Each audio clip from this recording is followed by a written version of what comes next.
Okay. As you know, at approximately 0540 hours on Saturday morning, deputies of Spokane County Sheriff's Office responded to an apartment building in the area of 4100 North McDonald. What's not been put out in the media are the facts behind what the deputies were responding to. The deputies were responding to a call, the nature of a subject had called in about an hour prior, wanted to turn himself in on the warrant, and there were multiple 911 calls after that. Some of those 911 calls were disconnected, and in the background of those 911 calls, you could hear arguing and a lot of disruption in the background of those telephone calls. When the deputies responded, they knocked on the door. They were greeted by a male individual, and immediately they saw a female individual laying on top of a male individual in the apartment complex, or the apartment. That individual was identified as Mr. Jacobs. The deputy, when he saw this, describes it as some kind of disturbance. He went over and tried to get the individuals to stop. They wouldn't stop, and the deputy observed the male individual, Mr. Jacobs, sitting in the chair with a 12-inch knife. When he continued to tell the two to stop, he finally, and quite frankly, very great personal risk, approached that situation, reached down and grabbed the female subject and drug her off the male subject. And keep in mind, the male subject had a 12-inch knife in his hand when he did that.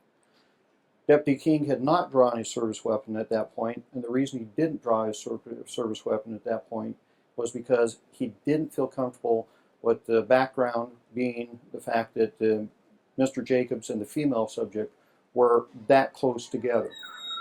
So when he reached down and grabbed the female subject and pulled her off of Mr. Jacobs, he had no weapon in his hand, but he was facing a subject that had a 12-inch blade in his. Deputy Kiehn tried to get the female subject away from the male subject, Mr. Jacobs, multiple times. During that course, Mr. Jacobs stood up out of the chair, at which time Deputy Kiehn drew his service weapon and ordered Mr. Jacobs multiple more times to drop the weapon. He had already told Mr. Jacobs to drop that weapon multiple times before that happened. Mr. Jacobs refused to drop the weapon, took a step towards Deputy Kiehn, and I believe that this is a very important thing for everybody to understand at this point. They were not 18 feet apart. They were 6 feet apart at this point. So when Mr. Jacobs decided to step in with that knife and close that distance, Deputy Kiehn, from the low ready position, fired 2 shots, striking Mr. Jacobs. Mr. Jacobs fell. The knife was removed from the body. He was handcuffed. Deputy Kiehn tried to perform life-saving measures on Mr. Jacobs. Mr. Jacobs was transported to the hospital and later succumbed to those injuries. The way Deputy Kiehn handled that situation put his life in danger, and he handled that call very well. The reports that have come out over the last few days do not paint the picture adequately or very clearly, or quite frankly, accurately. And Deputy Kiehn's, quite frankly, bravery in this situation should be recognized, in that he did not draw his weapon. He tried to pull a female subject off an individual that had a weapon in his hand, and it wasn't until that individual stood up, was ordered multiple times to drop that weapon, that Deputy Kiehn drew his service weapon, and from 6 feet away had to make that decision. And no one wants to have to make that decision. Those are the facts behind what happened that night. And as the investigation unfolds, it will be forwarded to the prosecutor's office, and the prosecutor will review this situation. But based on the information I have at this time, Deputy Kiehn's actions were very much put his own life and his own safety in danger by reaching down and getting that close to an armed subject with a weapon and trying to separate that female from him. This wasn't, as has been reported, I just want to turn myself in. They went to a very chaotic situation, and they had to deal with that chaos. And sometimes, during that chaos, things happen. And that is tragic. And it's tragic not only for Mr. Jacobs' family, but it's tragic for every law enforcement family in this area. And Deputy Kiehn's family, I have a great amount of respect for what they're going through. Any questions? Had he drawn his weapon originally, might have it all gone differently. Who knows? He didn't draw the weapon because he didn't feel it was safe to do so. And so based on what you've seen over the last 3 days, you think that your deputy's actions were justifiable? When you have somebody with a 12-inch knife that stands up and heads towards you and you're 6 feet away, very justifiable. And what is deputy, is he now on He's paid administrative leave until the investigation. He's been interviewed. All the deputies have been interviewed at this time. They'll go through psychological evaluations, and they'll be returned to the duty when they're released to do so. Are the other two who are present on admin leave or just Deputy Kiehn? They're all on admin leave because witnessing one of these events is traumatic in and of itself. So they'll all go through evaluations, and they'll be released and returned to duty when they're comfortable. What was the time frame like inside the apartment? How long did this all, I mean, was it pretty fast moving? How long? It was very, very fast because as soon as they entered the door, they're confronted with the scene of this female on top of the male subject holding a knife and described what Deputy Kiehn describes as a disturbance. You had a question? Yeah. When are the psychological evaluations scheduled for, or are they scheduled at this point? They're being scheduled as we speak, so we haven't got that locked down yet. Sheriff, we just were emailed a little bit of a background about Deputy Kiehn and his involvement in a recent case where he's being honored for his heroism. Can you talk a little bit about his background with the department?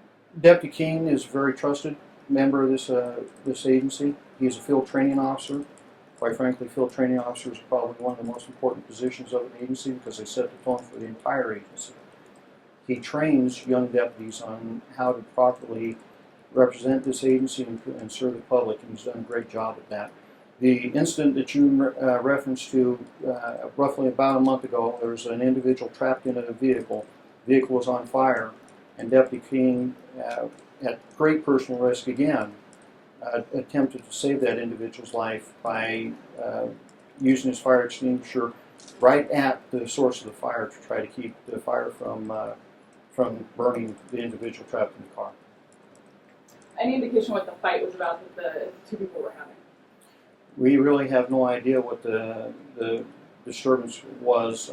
We have some speculation at this point until the investigation determines exactly what that scuffle was about. I'm not prepared to talk about it. All we know is that Deputy Kiehn saw a female and a male on a chair.